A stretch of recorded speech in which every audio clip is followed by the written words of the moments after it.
नमस्कार, news world पर आपका स्वागत है। मैं हूं रुपेश साहू। वित्त मंत्री अरुण जेटली बुधवार को सत्र 2017 का बजट पेश करेंगे। हालांकि इस बार बजट में कुछ अहम बदलाव देखने के लिए मिल रहे हैं। 90 सालों में सिर्फ है कि रेल बजट अलग पेश नहीं हुआ। हालांकि ऐसा पहली बार हुआ है कि आम बजट फरवरी की आखिरी तारीखों की बजाय 1 फरवरी को पेश होगा। खुशी की बात यह कि इस बार आम जनता को सरकार से टैक्स में कुछ छूट मिल सकती है, पर इस बार लोगों की अपेक्षाएं कुछ ज्यादा ही है।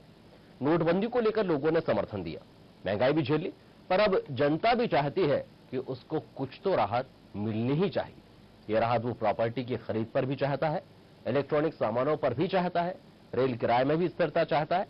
तो महंगाई की मार से जनता परेशान है और जनता चाहती है कि केंद्र सरकार चुनावी बजट पेश करे जिससे उसे कुछ राहत मिले। यही हमारा आज का विशेष।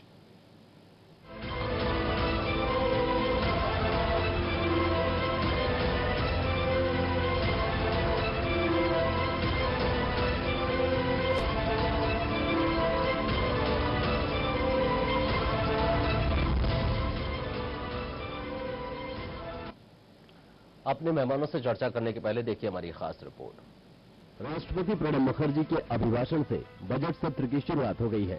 प्रणब मुखर्जी ने संसद के दोनों सदनों को संयुक्त रूप से संबोधित किया, जहां उन्होंने अपने अभिभाषण में मोदी सरकार की नीतियों की तारीफ की। Under Ujjwala programmes over 20 crore LED bulbs have been distributed, resulting in savings more than ₹10,000 crore. राष्ट्रपति के अभिभाषण के बाद केंद्रीय वित्त मंत्री अरुण जेटली ने संसद में आर्थिक सर्वेक्षण पेश किया। ऐसा पहली बार हो रहा है जब आम और रेल बजट एक साथ पेश किया जाएगा। प्रधानमंत्री नरेंद्र मोदी ने सभी राजनीतिक पार्टियों से बजट सत्र शांतिपूर्ण तरीके से चलने देने का आग्रह किया है। सभी राजनीतिक दलों के साथ सामूहिक रूप से, वैयक्तिक रूप से लगातार चर्चा हुई है। सत्र का सर्वाधिक उपयोग जनहित के लिए हो। तो वहीं विपक्ष चुनाव से ठीक पहले आ रहे इस बजट पर नजरें जमाए हुए। सरकार के लोक लुभावन घोषणाओं पर विपक्ष की पहली नजर होगी। साथ ही विपक्ष इस सत्र में नोटबंदी के मुद्दे को फिर से भुनाने की पूरी कोशिश करेगा। और इस मामले में सरकार एकदम फेल है। The government is a complete failure on job creation. That's my main point. ये तो सबसे बड़ी मिथ्या, क्योंकि किसी को समझ में नहीं आ रही कि काला पैसा था कहां और गया कहां। किसी को समझ में नहीं आ रहा। वास्तव में कैशलेस सोसाइटी बन गई, क्योंकि ना ब्लैक मनी है ना व्हाइट मनी आया। हम सब रेड के क्यू में खड़े हैं और जेब खाली। आम बजट 2017 को लेकर पूरा देश सरकार से कई उम्मीदें लगाकर बैठा है और जनता को आशा है कि सरकार बिना टैक्स का बोझ ना दे, कई चीजों पर रियायत का ऐलान करेगी। हम चाहते हैं कि सरकार जो इसमें बजट पेश करे वो थोड़ा सस्ता करे। और दाल बहुत महंगा हो गया है, जिसमें दाल हम लोग 2 समय के बजाय एक ही समय में खाना बनाकर खा रहे हैं। और सरकार से हमारी निवेदन है कि जो इस समय बजट पेश करें वो सस्ता पेश करें। एक ही चीज का हमको डर है कि सर्विस टैक्स फिर न बढ़ जाए, क्योंकि ये ऑलरेडी पहले बहुत बढ़ चुका है। अगर सर्विस टैक्स फिर बढ़ता है तो ये मध्यम वर्ग के लोगों पर बोझ होगा। तो वहीं राज्य में अपने लिए बजट से आस लगाए बैठे। कुछ मैं कह नहीं सकता हूँ। बजट जब कल पेश होगा तभी पता चलेगा कि बजट में क्या क्या है। नोटबंदी और आगामी विधानसभा चुनाव को देखते हुए जनता को आम बजट से कई सौगातों की उम्मीद है। इस सरकार के लिए चुनाव आयोग के आदेश के दायरे में रहते हुए जनता को खुश करना किसी चुनौती से कम नहीं होगा। अब देखना होगा कि केंद्रीय वित्त मंत्री के पिटारे से जनता को क्या क्या मिलता है। Desk report, news world. आम बजट से सभी को खासी उम्मीदें हैं, क्योंकि 5 राज्यों के चुनाव हैं और जनता भी ये जानती है कि इस समय यदि बजट पेश होगा तो कोई बड़ा बोझ उन पर नहीं लादा जाएगा और बहुत सारी रियायतें उन्हें मिलेंगी, ऐसी उम्मीद जनता को है। बहरहाल इस विषय पर चर्चा करने के लिए आज हमारे साथ स्टूडियो मौजूद है बीजेपी के वरिष्ठ नेता शैलेंद्र प्रधान, हमारे साथ है कांग्रेस के वरिष्ठ नेता दीपचंद यादव, वरिष्ठ पत्रकार कृष्ण मोहन झा हमारे साथ मौजूद हैं, साथ ही हमारे साथ है अर्थशास्त्री RS तिवारी। आप सभी का बहुत बहुत स्वागत है और हम चर्चा की शुरुआत RS तिवारी जी से करेंगे। तिवारी जी, क्या आपको लग रहा है कैसा हो सकता बजट? देखिए, जैसा अभी आपने डिस्कस किया कि स्थितियां बहुत अच्छी नहीं हैं। जाहिर है कि अंतर्राष्ट्रीय स्तर पर और देश के भीतर दोनों जगहों की वजह से भारतीय के सामने इससे इनकार नहीं किया जा सकता कि नोटबंदी के बाद निश्चित रूप से ट्रांजैक्शंस में कमी आई। जितना पैसा लोगों ने खर्च करना था वो नहीं किया। आगे चलकर एक बात जो थी कि लोगों के सेंटीमेंट्स इस कदर से हुए कि ऐसा लगा कि उनके ऊपर कोई बड़ी भारी समस्या आ गई, खासकर पैसे वालों की। इसलिए इन्वेस्टमेंट बिल्कुल ही रुक गया और उस वजह से बहुत सारी तरह तरह की समस्याएं हुई। अब आज की तारीख में बहुत सख्त जरूरत है कि किसी भी प्रकार से अर्थव्यवस्था को स्टिमुलेट किया जाए तो बजट को वास्तव में ऐसा होना चाहिए जो करों में बल्कि कटौती होनी चाहिए और कई प्रकार की जितनी संभवता हो सकता है उतनी प्रकार की छूटें दी जानी चाहिए। और इसलिए इन्वेस्टमेंट को बढ़ाने की यानी पैसा विनियोग करने को बढ़ाने की बहुत सख्त जरूरत है। उसके लिए उसमें बहुत छूट देनी चाहिए और ये पैसा केवल कॉरपोरेट सेक्टर के माध्यम से नहीं बल्कि मध्यम वर्ग और से भी ज़्यादा उम्मीद करी जानी चाहिए, क्योंकि अधिकांशतः इन्वेस्टमेंट पिछले कुछ सालों में मध्यम वर्ग के द्वारा टोटल मिला के ज़्यादा किया गया है। कॉरपोरेट सेक्टर का से बहुत उम्मीद की जा रही है। 4 साल पहले 2-3 साल पहले सरकार ने वादा किया था कि हम 30% से इस टैक्स रेट को घटाकर 25% कर देंगे। अभी तक कुछ नहीं चेंज किया गया, बल्कि टोटल सेस मिला के वो कोई 33% हो जाता है। तो उम्मीद की जा रही है कि कॉरपोरेट टैक्स में कटौती होगी। लेकिन एक जो बहुत बुरी संभावना नजर आ रही है वो कैपिटल गेन्स टैक्स को लेकर है। सरकार को लगता है कि पैसा जुटाने का तरीका ये है कि जो 1 साल से ज़्यादा वाला पैसा है टैक्स कैपिटल गेन्स टैक्स है उसको और बढ़ा दिया जाए, और अगर ऐसा किया जाता है तो इससे विनियोग पर बुरा असर पड़ेगा। होना ये चाहिए कि उन सभी टैक्स सेविंग स्कीम्स को और दूसरे प्रकार की योजनाओं पर जहां पर कि लॉन्ग पीरियड 5 साल का है उसे घटाकर 3 साल कर दिया जाना चाहिए। ऐसे ही व्यक्तिगत आयकर में भी कमी की बहुत सख्त आवश्यकता है। वैसे भी महंगाई बढ़ती जा रही है। सरकार हर साल 50,000 जब भी बढ़ाती है तो टैक्स एक्सम्पशन की लिमिट केवल 50% है। ऐसे में मैं समझता हूं कि कम से कम आज की तारीख में 2.5 लाख से बढ़ाकर 3.5 लाख निश्चित रूप से किया जाना चाहिए, ताकि जनता को लगे कि वास्तव में उन्हें कुछ फर्क पड़ा। क्योंकि छोटी मोटी राशि के फर्क पड़ने से किसी आदमी को कोई आज की तारीख में समझ में नहीं आता। तो हम उम्मीद करते हैं कि बजट जो है वो लोगों की आमदनी को बढ़ाने वाला, सभी वर्गों की, और टैक्सेस को कम करने वाला होना चाहिए। और अगर सर्विस टैक्स, निश्चित रूप से इस बात की बहुत खतरा महसूस किया जा रहा है कि सर्विस टैक्स को सरकार बढ़ा सकती है और जीएसटी के इक्विवेलेंट लाने की कोशिश कर सकती है। ये आज की तारीख में सरकार के लिए आर्थिक रूप से और राजनीतिक रूप दोनों दृष्टिकोणों से ये हानिकारक सिद्ध होगा। तो समझता हूं कि बजट कुल मिलाकर विनियोग बढ़ाने वाला और लोगों की आमदनी बढ़ाने वाला होना चाहिए। लोगों को लगे कि उनके पास पैसा है और वो उससे ज्यादा और पैसा बढ़ाने के लिए विनियोग कर। चलिए, दीपचंद यादव जी क्या कहेंगे कि आप क्या उम्मीद कर रहे हैं अरुण जेटली से? देखिए, मैं तो जो उम्मीद करना तो मैं समझता हूं निरर्थक है।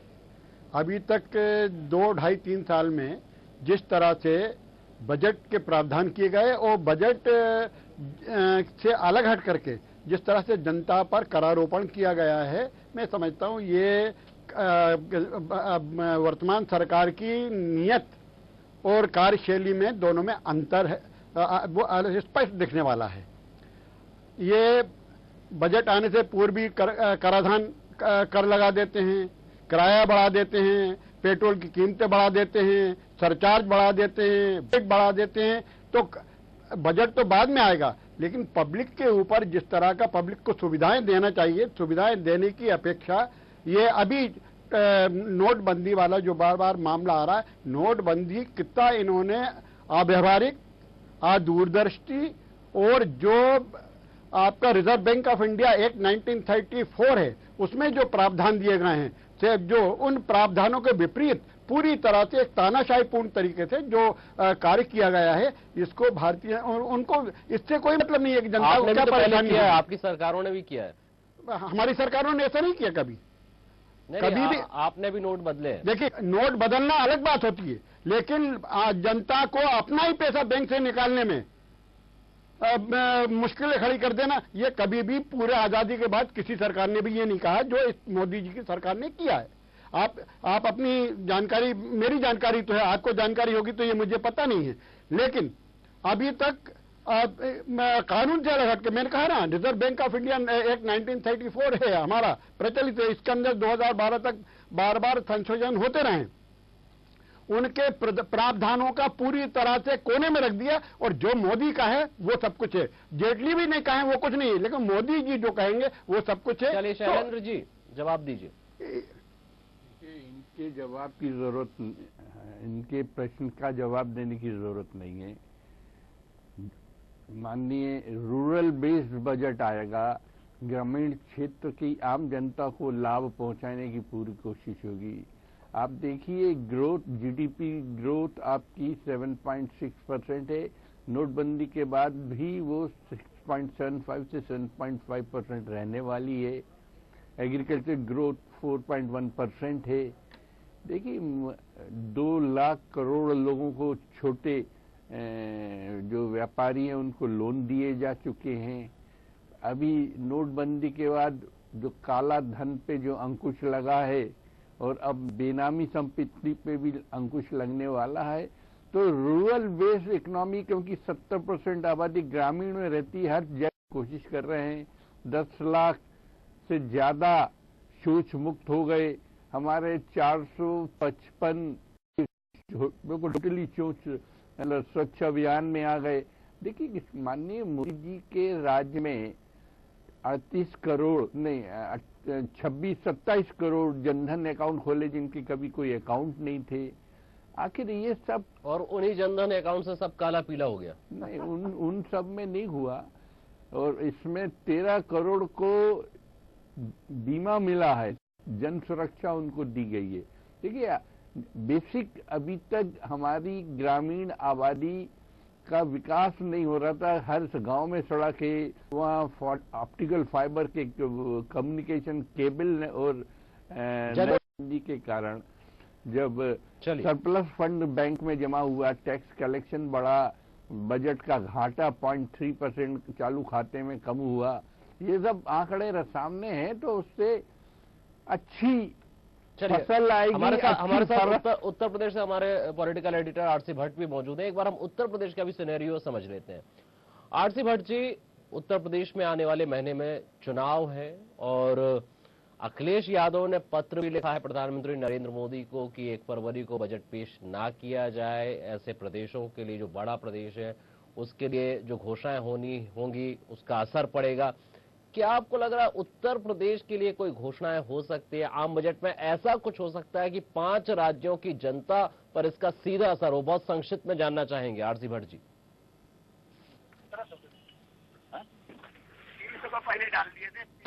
आरसी भट्ट जी, क्या आप हमें सुन पा रहे हैं?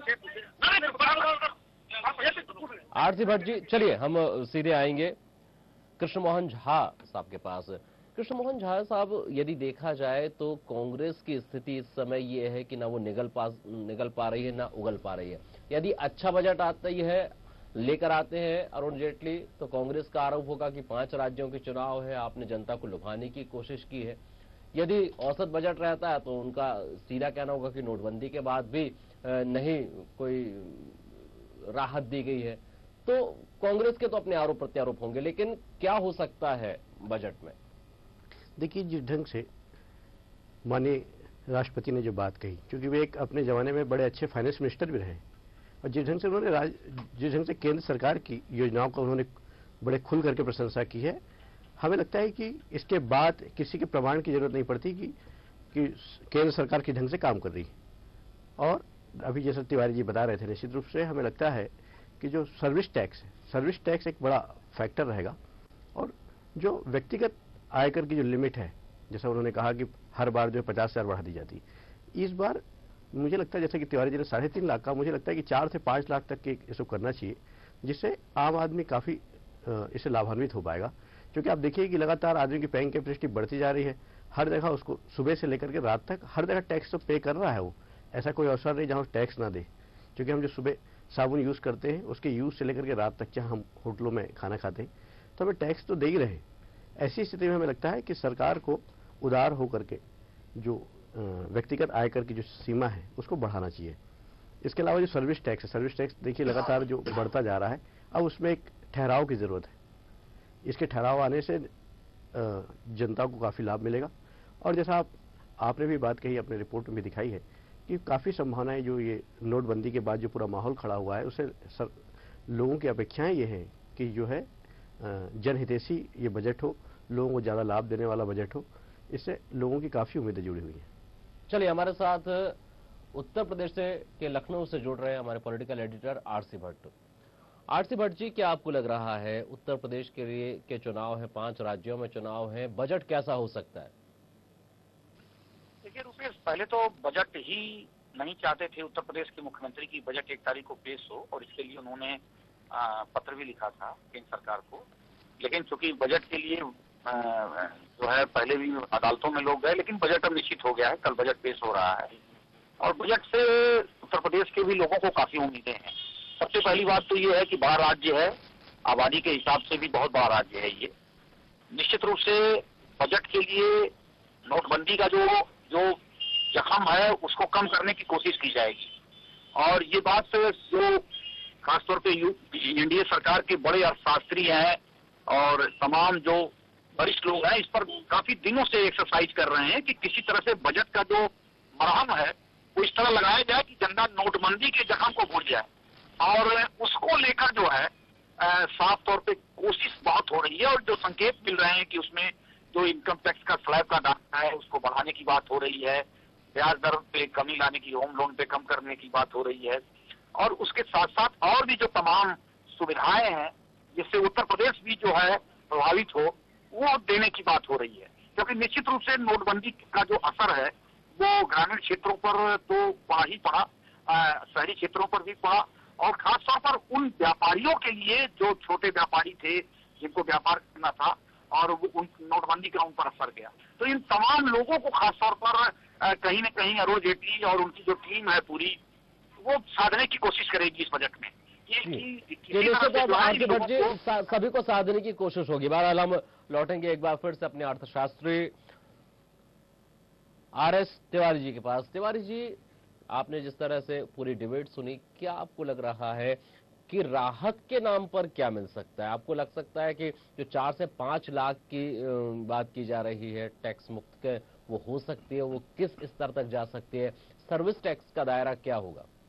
देखिए 5 लाख तो नहीं होगी जेटली जी का, क्योंकि जिस कमेटी ने 5 लाख तक की छूट के प्रावधान किए थे, सजेस्ट किया था, उसे उसी समय रिजेक्ट कर दिया गया था। लेकिन मैं समझता हूं कि स्टैंडर्ड डिडक्शन कर्मचारियों के लिए, सरकारी कर्मचारियों के लिए खासकर, और बाकी कर्मचारियों के लिए किया जा सकता है। जो घोषणा पत्र यूपी का हुआ है उससे आप दूसरे क्षेत्रों को देखने की, उसमें सोशल सर्विसेज पर बहुत सारा खर्च करने की बात करी गई है। इस समय में जो मैं समझता हूं कि स्वास्थ्य सेवाओं के लिए कुछ बहुत सारी योजनाएं घोषित हो सकती हैं। एम्बुलेंस की जो व्यवस्था उन्होंने उत्तर प्रदेश के लिए बताई है उसका दायरा दूसरे राज्यों के लिए भी दिया जा सकता है, और बच्चों के लिए कुछ किया जा सकता है, महिलाओं के लिए कुछ सुविधाएं दी जा सकती हैं, इंश्योरेंस सेक्टर को थोड़ा सा मदद मिल सकती है। इस बार का जो बजट है, कारपोरेट सेक्टर के निश्चित रूप से कुछ छूट मिलेगी कारपोरेट टैक्स में, ये तय है। ऐसे ही व्यक्तिगत आयकर में भी छूट मिलेगी, ये भी तय है। अब वो कितनी मिलती है, मैं समझता हूं कि सरकार मुझे तो डर ही लग रहा है कि 3 लाख पे न रुक जाए, लेकिन 3.5 लाख रुपए या 4 लाख रुपए तक कर दे तो शायद मेरा ख्याल में उससे बड़ा फायदा होगा। परंतु बजट से डायरेक्ट बेनिफिट मैं नहीं समझता कि पैसों के बहुत कंसेशन मिलेंगे। सर्विस टैक्स जीएसटी में 18% होने की उम्मीद है, और अभी वो 15% है। तो सरकार को, जेटली जी को ये लग रहा है, जाहिर तौर पर यह बात की चर्चा भी हुई है कि अभी इसे जीएसटी के इक्विवेलेंट कर दो ताकि बाद में बढ़ाना ना पड़े। लेकिन बजट में अगर बढ़ाएंगे तो इस समय झटका निश्चित रूप से लगेगा। तो अब जो भी इसके पॉलिटिकल इम्प्लीकेशन सोचकर जो भी तय किया जाएगा वो एक अलग बात है। लेकिन मैं समझता हूं कि सरकार के द्वारा इस बजट निश्चित रूप से राहत वाला तो लगेगा जनता को। अच्छा, रेल बजट की यदि बात कर लें तिवारी जी, तो क्या आपको लग रहा है रेल बजट कैसा हो सकता है? क्योंकि रेल को लेके बहुत महत्वाकांक्षी योजनाएं हैं पीएम नरेंद्र मोदी के पास। रेल मंत्रालय वैसे ही घाटे में चल रहा है। अब यदि बजट में बढ़ोतरी होती है तो 5 राज्यों के चुनाव है, और यदि नहीं बढ़ाते हैं तो सारी योजनाएं ठप हो जाएंगी। मैं समझता हूं कि रेल बजट में इस बार किराया नहीं बढ़ाएंगे, लेकिन वो बाद में किराया बढ़ाने की गुंजाइश जरूर छोड़ देंगे। तो फिलहाल अभी रेल बजट में किराया नहीं बढ़ेगा, और माल भाड़ा भी मेरे ख्याल में बहुत अधिक बढ़ने की संभावना नहीं है, क्योंकि इन्फ्लेशन वैसे ही बहुत अधिक है और फोरकास्ट भी है कि इन्फ्लेशन बढ़ने ही का। तो ऐसी स्थिति में अभी फिलहाल वो रेल भाड़ा नहीं बढ़ाएंगे, लेकिन रेल की सुविधाएं और खासकर इंश्योरेंस मिल सकता है रेल यात्रियों को। जी, रेल यात्रियों को इंश्योरेंस मिल सकता है। हाँ, उनकी सुविधाओं के लिए, सुरक्षा के लिए कुछ व्यवस्था ज्यादा करी जा सकती है, ये मैं समझता हूं। कुछ ऐसे डायरेक्ट सुविधाएं दी जाएंगी जिसमें लोगों को ये महसूस हो कि उनको तत्काल लगेगा कि मुझे ये सुविधा मिल रही है, और इसलिए तरह तरह के स्कीम के बारे में चर्चा हुई है। मैं नहीं जानता कि बहुत ज्यादा इस स्थिति में क्या। दीपचंद यादव जी, बीच में आपने एक मुस्कान ली थी काफी बड़ी, हम लोगों को सुनाई थी, इसके पीछे की वजह बता दीजिए। देखिए, पीछे की वजह बहुत स्पष्ट है कि मोदी जी को अभी मैंने सुना जी, और मोदी जी कह रहे थे कि सबका सहयोग मिलेगा, और यही बात उन्होंने नोटबंदी से पहले जीएसटी के टाइम भी कही थी, और नोटबंदी से पहले भी उन्होंने यही बात कही थी।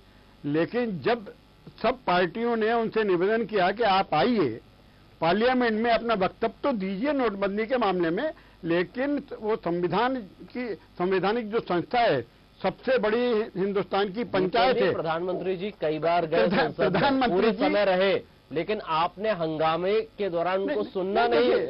ये बिल्कुल गलत है। प्रधानमंत्री जी बोलना चाहते थे, वो तो चाहते थे कि प्रधानमंत्री जी वहां बोले, हाउस में आने के बाद में चले जाते थे, बोलते नहीं थे। पूरा विपक्ष बोलने कहाँ देते थे? नहीं, ये गलत है। बिल्कुल विपक्ष तो यही कह रहा था कि प्रधानमंत्री जी बोले नहीं, लेकिन वो नहीं बोलते थे। वो कहां बोलते थे? सेंट्रल हॉल में बोल देंगे, आम सभाओं में बोल देंगे, फिर अपनी जगह पर वो जो फाइनेंस एडवाइजर हैं वहां के केंद्र के, उसको बिठा देंगे, फाइनेंस सेक्रेटरी को बिठा देंगे, कभी रिजर्व बैंक के लोगों को बिठा देंगे। खुद जवाब नहीं देंगे, घोषणा खुद करेंगे, लेकिन बाकी सब चीजों का जवाब जो है। प्रधान जी, एक तो प्रधानमंत्री जी जवाब नहीं दे रहे हैं, तो ये मुझे तो जिस तरह से लोकतंत्र का, प्रजातंत्र का मजाक उड़ा रहे हैं वो। चलिए, और अभी भी नोटबंदी रहने वाला संसद में, तो आपको लग रहा है कि प्रधानमंत्री जी आप कुछ खास कहेंगे या बजट में वो चीज? मेरी अपेक्षाएं आप सुन लीजिए जी। मेरी अपेक्षा है प्रधानमंत्री जी से, जेटली जी से, कि वो एक तो जॉब क्रिएशन करें, दूसरा अभी जैसे तिवारी जी ने कहा रेलवे का बजट भी साथ कर रहे हैं, तो किराया तो कम करें, लेकिन सुविधाएं जो होना चाहिए, आदमी की सुरक्षा जो वहां पर उसमें बैठता है, आए दिन वहां पर जो चोरी की घटना है, मारपीट की घटना है, और दूसरी चीज होती है ड्रेलमेंट जो हो रहे हैं उनकी तरफ करें। दूसरा किसानों के लिए, तीसरा महिलाओं के लिए, चौथा आपका जो आम, ऐसा नहीं हो कि सरकार ने ये सब क्यों नहीं किया? कारपोरेट जी, यूपीए सरकार ने ये सब क्यों नहीं किया? यूपीए सरकार ने कहा जब ये तो देश यहां से जमीन से जो बिल्कुल जमीन पे जो देश था आसमान तक पहुंचा दिया। जहां पर रेल का इंजन कोयले से चलता था, आज इलेक्ट्रिक से चल रहा है। पहुंचा दिया आपने, कहना क्या चाहते हैं? ये यूपीए और कांग्रेस सरकार की देन है। आप शायद अगर आप पीछे इतिहास जाएंगे ना, तो इस पे तो जितना आज डिफेंस के अंदर जिसके 303 हमारे नया पास नहीं थी, हम दुनिया के। चलिए आप जवाब ले लेते हैं शैलेंद्र जी। शैलेंद्र जी बताइए, आप रेलवे में हमेशा किराया बढ़ा रहे हैं, 2 साल से किराया बढ़ा रहे हैं, सुविधाएं नहीं बढ़ रही हैं। देखिए, इनके पास शिकायतें बहुत हैं जी। अब नोटबंदी से इनको ज्यादा शिकायत है, पर निश्चित ही एनडीए के राज्य में, शासन में, देश में आर्थिक क्रांति आ गई है। हर क्षेत्र में, मतलब जो नहीं, सारे अर्थशास्त्री तो बोल रहे हैं कि मंदी हो गई है भारत में, पहले नहीं थी, अब मंदी का असर देखने के लिए मिल रहा है नोटबंदी के बाद। नहीं, अब काला धन पे अंकुश लगेगा तो निश्चित ही कुछ देर के लिए ब्रेक भी लगेगा, पर काला धन तो पूरा सफेद कर दिया मोदी सरकार ने प्रधान जी। नहीं, निश्चित ही आप वो फर्क ऐसा है, हथेली पे सरसों नहीं जमती है। अभी 2-3 महीने हुए हैं, अब आगे हर काम आप देख रहे हैं, टैक्स कलेक्शन बढ़ रहा है, ग्रामीण क्षेत्र में प्रगति बढ़ रही है, कम्युनिकेशन सेक्टर में बढ़ी है, उज्ज्वल योजना में लाभ हुआ है, हर व्यक्ति को लाभ हुआ है। और अभी तो 2022 तक सबको मकान मिलेंगे, उसके लिए भी गवर्नमेंट को फंड्स फ्लोट करना है। कम्युनिकेशन बढ़ा रहे हैं, रेलवे का 3 गुना विस्तार होना है, 3 साल की उनकी योजना है। चलिए 8 लाख करोड़ का उनका उन्होंने योजना है। मतलब काफी विकासशील सरकार है। हम कृष्ण मोहन झा साहब से बात कर लेते हैं। झा साहब, क्या आपको लग रहा है कि आपने तमाम डिबेट सुन रहे हैं, आप आरोप लगा रहे हैं, कांग्रेस के हमारे दीपचंद यादव जी, शैलेंद्र प्रधान जी बचाव भी कर रहे हैं, अर्थशास्त्री तिवारी जी भी बता रहे हैं कि क्या क्या हो सकता है। आपको क्या लग रहा है, क्या क्या होना चाहिए जनता के लिए? देखिए, अगर रेल की बात करते हैं तो रेल में सुरक्षा की बहुत आवश्यकता है। लगातार जिस ढंग से रेलवे में अभी जो एक्सीडेंट हो रही हैं, दुर्घटनाएं हो रही हैं, एक कमेटी बना दी जाती है, लेकिन आज तक उन कमेटियों का कोई औचित्य समझ नहीं आया। जहां तक मेरी जानकारी है, जर्मनी का एक दल आया हुआ है और वो देख रहा है कि दुर्घटनाओं किस तरह से हो रही है, उसको कैसे रोका जा सकता है। एक और बुलाया है रूस या जापान की कोई एक संयुक्त समिति है जो ये जांच कर रही है। लेकिन रुपेश जी, इसमें 2-3 चीजें हैं महत्वपूर्ण लगती हैं। एक तो कि जो हमारे रेल पथ है बहुत पुराने हो गए हैं जी। रेल ट्रैक में जिस ढंग से आप देखिए कि जो भी अभी हाल ही में जो घटना हुई है, हीरापुर एक्सप्रेस की स्थिति हुई है, उसके पहले इंदौर पटना एक्सप्रेस का में दुर्घटना हुई, तो ये बड़ी बड़ी दुर्घटनाएं जो हो रही हैं, इसमें सरकार इससे सबक ले नहीं रही है। दूसरी बात आप देखिए कि जो एक बड़ा वर्ग जो है, जो स्लीपर में यात्रा करता है, जो जनरल पे यात्रा करता है, उसकी सुरक्षा के कोई बड़े विशेष प्रबंध नहीं है। जो एसी सेकेंड है, एसी फर्स्ट क्लास है या एसी थर्ड क्लास है, इसमें थोड़ी बहुत सुरक्षा दिखती है, लेकिन जो आम आदमी है वो बहुत ज्यादा इससे प्रभावित है। मेरे को लगता है कि इस बार के जो रेल बजट में रेल यात्रियों की सुरक्षा के विशेष प्रावधान होने चाहिए। चलिए तिवारी जी, बहुत कम शब्दों में आपसे जानना चाहेंगे कि बजट यदि हम 10 वाक्य निकालें तो कैसा होना चाहिए? 10 सूत्र। देखिए, बजट, पहली बात तो यह है कि बजट राहत वाला होगा जी। दूसरी बात यह है कि रियल्टी सेक्टर को निश्चित रूप से कुछ न कुछ प्रोत्साहन मिलेगा। तीसरी बात यह है कि बजट में इस बात की पूरी संभावना है कि इस बार या तो स्टैंडर्ड डिडक्शन फिर से रीइंट्रोड्यूस कर दिया जाएगा या उसके एवज में कोई दूसरी विशेष सुविधा दी जाएगी। टैक्सेशन की लिमिट निश्चित रूप से बढ़ेगी, और मतलब टैक्सेशन से एग्जम्पशन की लिमिट निश्चित रूप से बढ़ेगी, और बजट में कई ऐसे प्रावधान होंगे जो सोशल सर्विस सेक्टर को बहुत अधिक बढ़ाएंगे। तो स्वास्थ्य, शिक्षा या इस प्रकार की स्थितियों पर बहुत ज्यादा व्यय किया जाएगा। महंगाई कम करने के लिए कुछ होगा? महंगाई कम करने के लिए ईमानदारी से मुझे नहीं लगता कि कोई बहुत बड़ा कदम होगा, क्योंकि सरकार के पास और जितने संसाधन हैं उनमें वो महंगाई कम करने की बहुत कोई बात नहीं कर पाएंगे, भले ही अगर दिखा वो हो। चलिए, मतलब जो आधारभूत चीजें हैं वो नजर नहीं आएंगी। बहुत बहुत धन्यवाद शैलेंद्र प्रधान जी, कृष्ण मोहन झा जी, दीपचंद यादव जी, आर एस तिवारी जी, और हमारे साथ फोन लाइन पर मौजूद थे आरसी भट्ट जी। आप सभी को बहुत बहुत धन्यवाद। तो उम्मीद सभी को है, कई तरह की उम्मीदें हैं। युवाओं को अपने स्मार्टफोन के लिए उम्मीदें हैं, कंप्यूटर के लिए उम्मीदें हैं, इलेक्ट्रॉनिक सामान के लिए उम्मीदें हैं, गृहिणियों को अपने रसोई की चिंता है, लोगों को अपने रोजगार की तलाश है। तो उम्मीदों से आसमान टंगा है कहा जाता है। अब देखना यह होगा कि जेटली की केटली से निकल कर क्या आता है। बहरहाल हमारे विशेष में फिलहाल के लिए इतना ही। नमस्कार।